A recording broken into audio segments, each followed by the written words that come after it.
Welcome.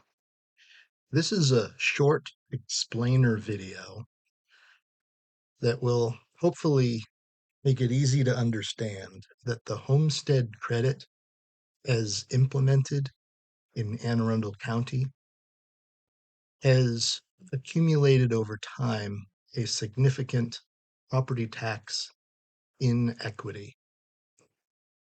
It's become widespread and significantly large. Both the state and county websites report the purpose of the homestead credit is to help homeowners deal with large assessment increases. This became state law in the late 1970s when property tax bills were spiking. This was a concern that was sweeping the nation at the time and led to many well-known citizen-initiated property tax limitations, such as Proposition 13 in California and Proposition 2.5 in Massachusetts. Following illustrative example is a simple demonstration of how two primary factors, the base and the rate, are combined to result in a property tax bill. After all, it's that tax bill that must be paid. This illustrative example, the total assessed value of properties increased 15% in 1 year, from $300,000 to $345,000. This is what happens when the tax rate is not appropriately adjusted. The property tax bill increased 15% in 1 year, a single year increase of $443. The illustrative year one rate of 0.985 was not appropriately adjusted. Elected officials made the political decision to do nothing. Even though they didn't raise taxes, they were responsible for the spike in this property tax bill. This is what happens when the tax rate is responsibly lowered. The property tax bill increased 3.5%, the assumed CPI growth rate, a single year increase of $103. The illustrative year two rate was lowered, consistent with the CPI of 3.5%.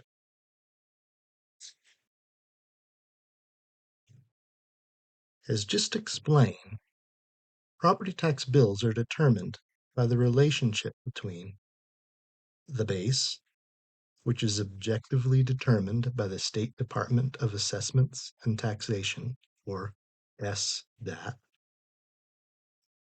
the rate, which is annually approved by the County Council when the budget is approved. This annual rate setting process is mandated by the county charter. The equation is simply the base divided by 100 multiplied by the rate. That's the property tax bill before any exemptions or credits. Elected officials tend to refer to these factors separately. The homestead credit provides ineffective protection against spiking tax bills. Why? Because it focuses on only one factor, the base. Anne Arundel County's property tax revenue cap provides effective protection. Why? Because it focuses on the result of the equation, the revenue yield, the sum of all tax bills. This citizen-initiated charter amendment was a direct reaction to spiking property tax bills. The county's revenue cap has effectively rendered the homestead credit moot. except for the unintended consequences.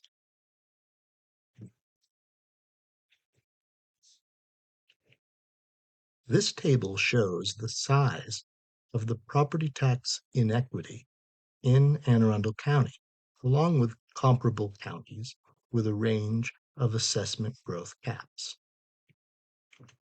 The size of this accumulated inequity is directly attributable to the assessment growth cap percentage set by each county.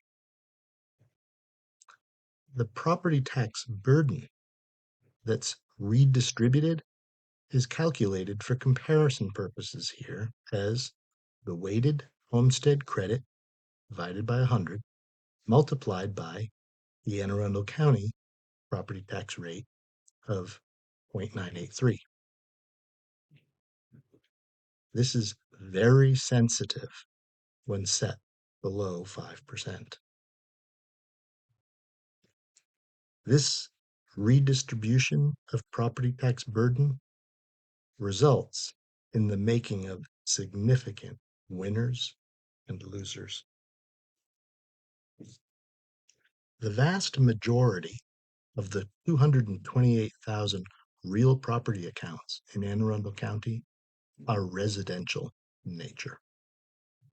This analysis focuses only on the 182,000 properties with a land use code of R and U. That is, it focuses only on standalone structures and condominiums.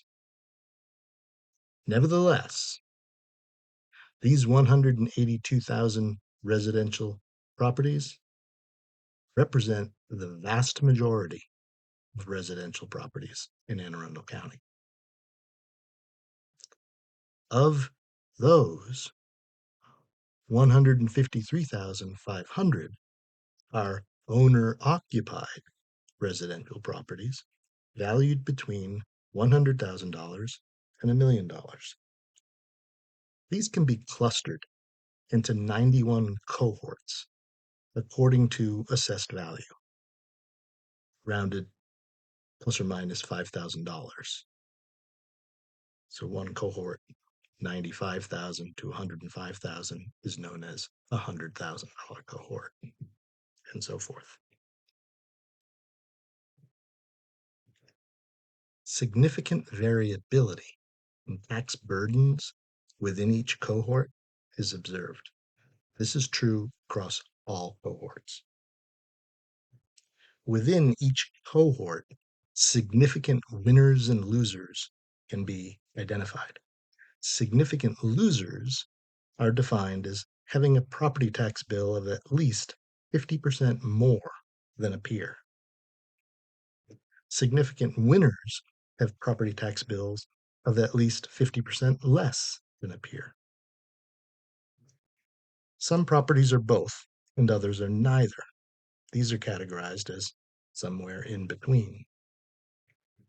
A summation of results for all 153,500 owner-occupied residential properties is shown here. 120,000, or 78%, are significant losers. 14% are significant winners, and 8% fall somewhere in between. Where do you fit in? Visit the interactive dashboard shown here.